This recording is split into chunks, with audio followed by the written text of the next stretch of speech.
আপনি কি জানেন গর্ভাবস্থায় কম রক্তচাপ কখনো কখনো এমনভাবে আঘাত হানতে পারে যেন হঠাৎ চোখের সামনে সব অন্ধকার হয়ে আসে। হ্যাঁ, এই নিঃশব্দ শত্রু আপনার গর্ভাবস্থার স্বাভাবিকতা নষ্ট করে দিতে পারে। কিন্তু ভয় পাবেন না, কারণ আজ আমি আপনাকে জানাবো কিভাবে এই সমস্যাকে চিনবেন এবং কিভাবে নিরাপদে এর মোকাবিলা করবেন একজন ভবিষ্যৎ মা হিসাবে। ভিডিওটা একবার শুরু করলে শেষ পর্যন্ত দেখবেন, কারণ মাঝখানে এমন কিছু তথ্য আসছে যা অনেক মাই জানেন না, অথচ জানাটি জরুরি। চলুন শুরু করা যাক। পর্ব ১, কম রক্তচাপ কি এবং কেন হয় গর্ভাবস্থায়। গর্ভাবস্থায় শরীরের রক্তনালীর প্রসারণ ঘটে, মানে রাস্তা বড় হয়ে যায় কিন্তু গাড়ির সংখ্যা একই থাকে, ফলে রক্তচাপ কমে যায়। মজার কথা কি জানেন, এই অবস্থাকে অনেক সময় ডাক্তার নতুন মায়েদের পরীক্ষার প্রথম ধাপ বলেন, কারণ এতে বোঝা যায় আপনি কেমন শরীরের পরিবর্তনে রেসপন্ড করছেন। তবে এটাও ঠিক, সবার শরীর একভাবে প্রতিক্রিয়া দেয় না, কারণ কারো ক্ষেত্রে এটি হয়ে দাঁড়ায় মাথা ঘোরা, দুর্বলতা, এমনকি অজ্ঞান হয়ে যাওয়ারও কারণ। কিন্তু এমন হলে কি করবেন?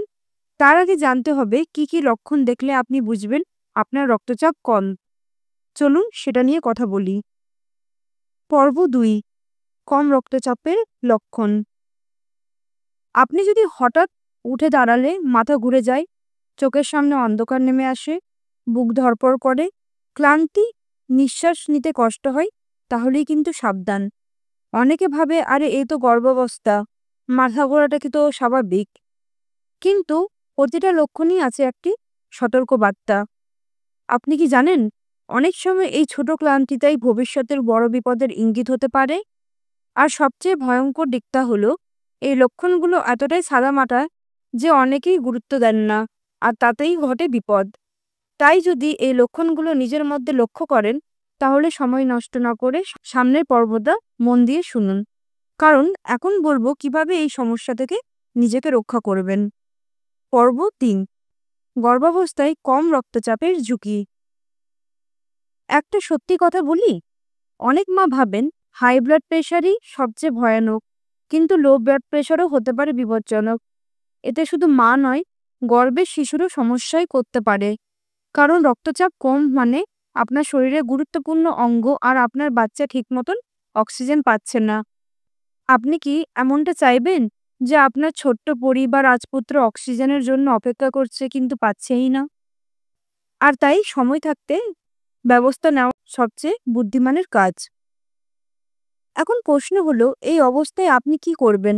ওষুধ খাবেন, বিশ্রাম নেবেন, নাকি ডাক্তারের কাছে দৌড়াবেন? উত্তরটা পরের অংশে আসছে, কিন্তু আগে একটু মজার প্রশ্ন, চা নাকি কফি, কোনটা এই সময় বেশি উপকারী? পর্ব ৪, করণীয় ও ঘরোয়া সমাধান।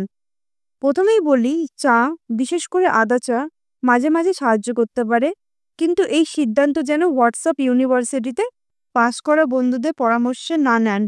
আপনাকে করতে হবে কিছু সহজ কাজ।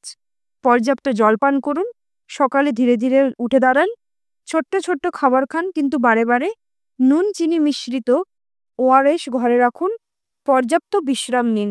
আর মনে রাখবেন, ডাক্তারকে না জানিয়ে ওষুধ খাবেন না। সব সমস্যার একটাই সুরাহা, জ্ঞান ও সচেতনতা।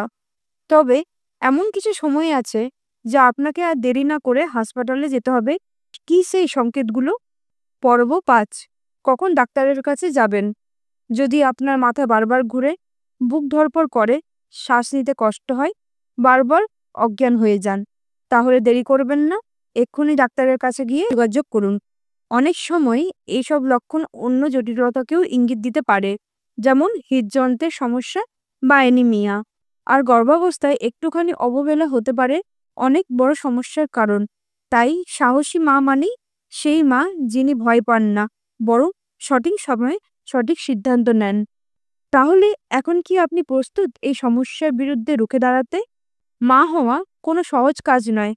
এটি একদিকে আনন্দ, অন্যদিকে দায়িত্ব। আপনার প্রতিটি সিদ্ধান্ত গড়ে তুলবে আপনার ভবিষ্যৎ প্রজন্মকে। তাই আজ যদি আপনি নিজেকে একটু বুঝতে শুরু করুন, আগামীকাল আপনার সন্তানকে আপনিও আরও বেশি নিরাপত্তা দিতে পারবেন। ভিডিওটি যদি আপনার ভালো লেগে থাকে তাহলে লাইক করুন আর কোনো গর্ভবতী বন্ধুর সাথে শেয়ার করুন, কারণ হতে পারে এই ভিডিওটি তার জন্য জীবন বদলে দেবে। আর হ্যাঁ, পরবর্তী ভিডিওতে আমরা বলবো গর্ভাবস্থায় হঠাৎ করে বমি বমি বোধ স্বাভাবিক নাকি বিপজ্জনক। জানতে হলে সাবস্ক্রাইব করে পাশে থাকুন। মনে রাখবেন, সচেতন মা মানেই সুস্থ শিশু। দেখা হবে পরের পর্বে। ধন্যবাদ।